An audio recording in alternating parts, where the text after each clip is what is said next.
ദൈവനാമത്തിന് മാത്രം ഉണ്ടായിരിക്കട്ടെ. ജനനം മുതൽ ഇന്നേക്ക് വരെ നമ്മളെ കരുതിയ കർത്താവിന് എത്ര നന്ദി പറഞ്ഞാലും മതി വരില്ല. ICAPFന്റെ ഭാഗമായി നിങ്ങളുമായി അല്പനേരം വചനം ഷെയർ ചെയ്യാൻ ഞാൻ ആഗ്രഹിക്കുന്നു.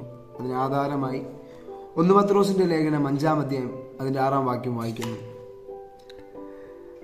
താഴ്മയുള്ളവർക്കോ കൃപ നൽകുന്നു, അതുകൊണ്ട് അവൻ തക്ക സമയത്ത് നിങ്ങളെ ഉയർത്തുവാൻ ദൈവത്തിന്റെ ബലമുള്ള കൈക്കീഴിൽ താണിരിപ്പീൻ. Humble yourself therefore under God's mighty hand, that he may lift you up in due time.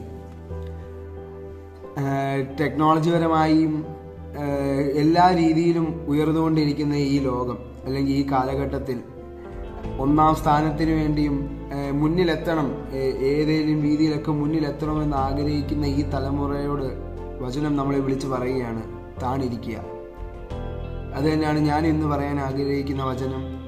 വിഷയം ദൈവത്തിൻ്റെ സന്നിധിയിൽ താണിരിക്കുക. ഇപ്പം താണിരിക്കുക എന്നുള്ളത് ഈ കാലഘട്ടത്തിൽ പ്രത്യേകിച്ച് ഈ തലമുറയ്ക്ക് വളരെ ബുദ്ധിമുട്ടേറിയ കാര്യമാണ്.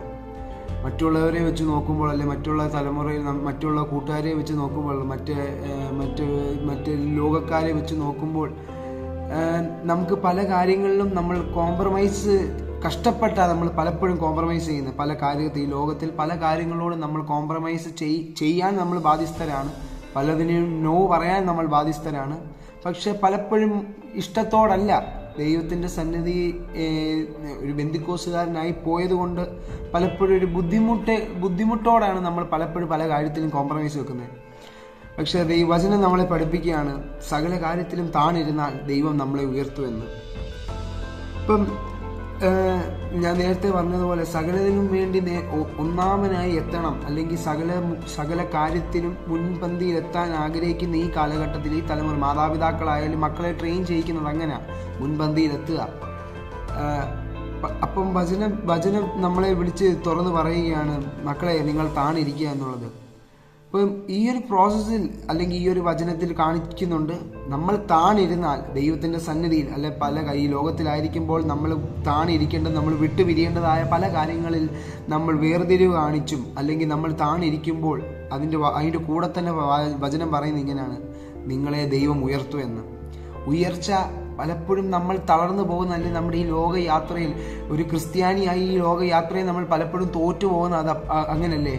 നമുക്കൊരു വേണ്ടുന്നതായ നന്മ കാണാത്തപ്പോൾ, നമുക്ക് വേണ്ടുന്നതായ ഉയർച്ച ലഭിക്കാത്തപ്പോൾ, ഞാൻ പഴയ രീതിയിൽ ഇപ്പോഴും ആയിത്തീരുമ്പോഴല്ലേ നമ്മൾ പലപ്പോഴും ദൈവത്തിൻ്റെ ട്രാക്കിൽ നിന്ന്, അല്ലെ ദൈവത്തിൻ്റെ പാതയിൽ നിന്ന് നമ്മൾ പുറകോട്ട് പോകുന്നത്. എന്താ ദൈവമേ എനിക്ക് മാത്രം ഇങ്ങനെ, ഞാൻ ഇത്രയും വിശ്വസ്തതയിടും, അല്ലെങ്കിൽ ഞാൻ മറ്റുള്ളവർ നടക്കുന്ന പോലെ നടക്കുന്നില്ല, മറ്റുള്ളവർ ചെയ്യുന്ന പ്രവർത്തികൾ ചെയ്യുന്നില്ല, മറ്റുള്ളവർ കാണേണ്ടത് കാണുന്നില്ല, എങ്കിലും ദൈവമേ അന്നും ഇന്നും എല്ലാം എൻ്റെയും എൻ്റെ കുടുംബത്തിൻ്റെ അവസ്ഥ സെയിം തന്നെയാണ്, ഒരു മാറ്റമില്ല, എന്തുകൊണ്ട് കർത്താവേ എന്ന പല ചോദ്യങ്ങൾ നമുക്കേറി വരുമ്പോഴാണ് നമ്മൾ ദൈവത്തിൻ്റെ സന്നിധിയിൽ നിന്ന് നമ്മൾ പുറകോട്ട് പോകുന്നത്. പലപ്പോഴും നമ്മൾ ദൈവത്തിൻ്റെ ട്രാക്ക് വിട്ട് ഓടുന്നതും ഈ കുറേ ചോദ്യങ്ങൾ നമ്മുടെ ഉള്ളിൽ കയറി വരുമ്പോഴാണ്. പക്ഷേ വചനം നമ്മളോട് വിളിച്ച് പറയുകയാണ്, മക്കളെ നിങ്ങൾ താണിരിക്കുക. നമ്മൾ വിളിച്ച ദൈവം വിശ്വസ്തനാണ്. ആ കർത്താവ് ഒരിക്കലും നമ്മളെ താഴ്ത്തി കളയത്തില്ല. നമ്മൾ താണിരുന്നാൽ ഈ പല കഷ്ടങ്ങൾ, ഈ പല പ്രയാസങ്ങൾ വരുമ്പോൾ നമ്മൾ അതിൽ നിന്നൊന്ന് തെറ്റി അല്ലെങ്കിൽ ദൈവത്തിൻ്റെ വഴി മറന്ന് പോകുവാനല്ല, ദൈവത്തിനെ ആശ്രയിച്ച് ആ ഉറപ്പോടും വിശ്വാസത്തോടും കൂടെ ദൈവത്തിൻ്റെ മുൻപാകെ ഇരിക്കുന്നുണ്ടോ, ദൈവത്തിൻ്റെ മുൻപാകെ നമ്മൾ ഏൽപ്പിച്ചു കൊടുക്കാൻ തയ്യാറാണോ, ദൈവം നമ്മളെ ഉയർത്തും. താണിരിക്കണമെങ്കിൽ വേണ്ടുന്നതായ കുറച്ച് ക്വാളിറ്റീസും കൂടെ ഞാൻ പറയാൻ ആഗ്രഹിക്കുന്നു. 1 വിശ്വാസം, 2 ഇഷ്ടമുള്ള മനസ്സ്, 3 ധൈര്യം. ഈ 3 കാര്യങ്ങൾ നമ്മൾ ഫോളോ ചെയ്ത്, അല്ലെങ്കിൽ ഈ 3 കാര്യങ്ങൾ നമ്മൾ അനുസരിച്ച് നമ്മൾ നമ്മുടെ ജീവിതത്തിൽ അതൊക്കെ മുൻനിർത്തി കൊണ്ടുപോവുകയാണെങ്കിൽ, വിശ്വാസം ഇൻ ദ സെൻസ് ദൈവം എന്നെ ഒരു നാൾ ഉയർത്തും, ഞാൻ എന്നും ഇങ്ങനെ ആയിരിക്കത്തില്ല, എന്ത് കഷ്ടങ്ങൾ വന്നാലും എന്ത് നഷ്ടങ്ങൾ വന്നാലും ദൈവം എന്നെ തള്ളിക്കളയാതെ ദൈവം എന്നെ ഉയർത്തും എന്നുള്ളൊരു പൂർണ്ണ വിശ്വാസം.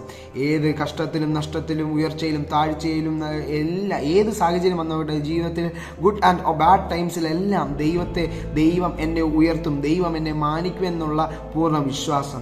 2, ഇഷ്ടമുള്ള മനസ്സെന്ന് പറയാൻ കാരണം നമ്മൾ പലപ്പോഴും ഞാൻ ഇങ്ങനെ എൻ്റെ മാതാപിതാക്കൾ ബന്ധുക്കോസുകാരായി പോയി, അല്ലെ എൻ്റെ മാതാപിതാക്കൾ ഈ ദൈവത്തെ അറിയുന്നതാണ്, അതുകൊണ്ട് ഞാൻ ഈ ദൈവത്തെ അറിയുന്നു. അങ്ങനെയല്ല.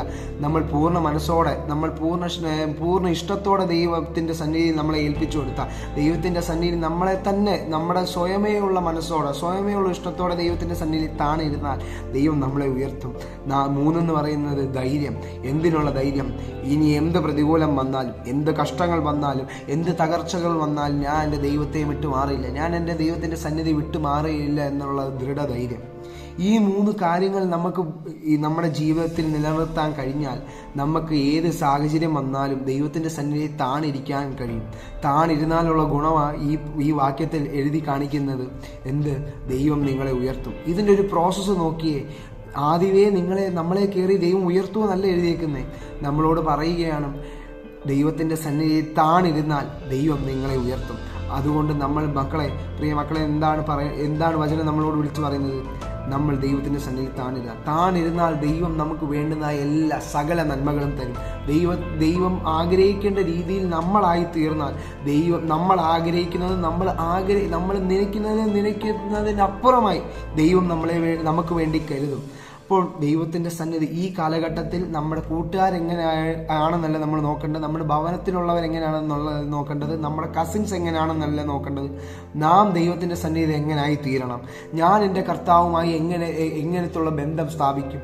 എന്ത് പ്രശ്നങ്ങൾ വന്നാലും, എന്ത് കഷ്ടങ്ങൾ വന്നാലും ഞാൻ എൻ്റെ ദൈവമായിട്ടുള്ള ബന്ധം എങ്ങനെ നിലനിർത്തുമെന്നാണ് ഈ കാലഘട്ടത്തിൽ നമ്മൾ ഓരോ യൗവനക്കാരും നമ്മൾ നോക്കിക്കാണേണ്ടത്. ദൈവത്തിൻ്റെ സന്നിധിയിൽ പൂർണ്ണ മനസ്സോടെ, പൂർണ്ണ ഇഷ്ടത്തോടെ, പൂർണ്ണ ധൈര്യത്തോടെ, പൂർണ്ണ വിശ്വാസത്തോടെ സമർപ്പിച്ചു കൊടുത്ത് താഴ്ന്നിരിക്കുവാൻ, ദൈവത്തിൻ്റെ സന്നിധിയിൽ താഴ്ന്നിരിക്കുന്നത് കൊണ്ട്, ദൈവത്തിൻ്റെ സന്നിധിയിൽ താണുകൊണ്ട്, അല്ലെങ്കിൽ മാതാപിതാക്കളുടെ മുന്നിൽ താണുകൊണ്ട്, മുതിർന്നവരുടെ മുന്നിൽ താണുകൊണ്ട് നമുക്ക് നഷ്ടപ്പെടാനൊന്നുമില്ല. അതുകൊണ്ട് ദൈവത്തിൻ്റെ ഇനിയുള്ള കാലത്തിൽ ഇന്ന് തൊട്ട് ഈ നിമിഷം തൊട്ട് ഒരു ദൃഢ ബോധത്തോടെ നമ്മൾ ദൈവത്തിൻ്റെ സന്നിധിയിൽ താണിരിക്കും. എന്ത് വന്നാലും എൻ്റെ ജീവിതത്തിൻ്റെ ഏത് സാഹചര്യത്തിൽ ഞാൻ ദൈവത്തെ തള്ളി പറഞ്ഞു പോകില്ല.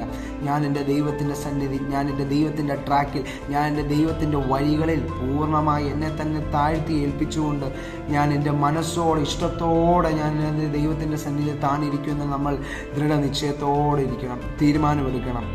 എന്നാൽ നമുക്ക് കിട്ടുന്നതായ നന്മകൾ എന്താണ്? ദൈവം നമ്മളെ ഉയർത്തും. പല മേഖലകളിൽ നമുക്ക് എത്തിപ്പെടാത്ത പല മേഖലകളിൽ ദൈവം നമ്മളെ ഉയർത്തും.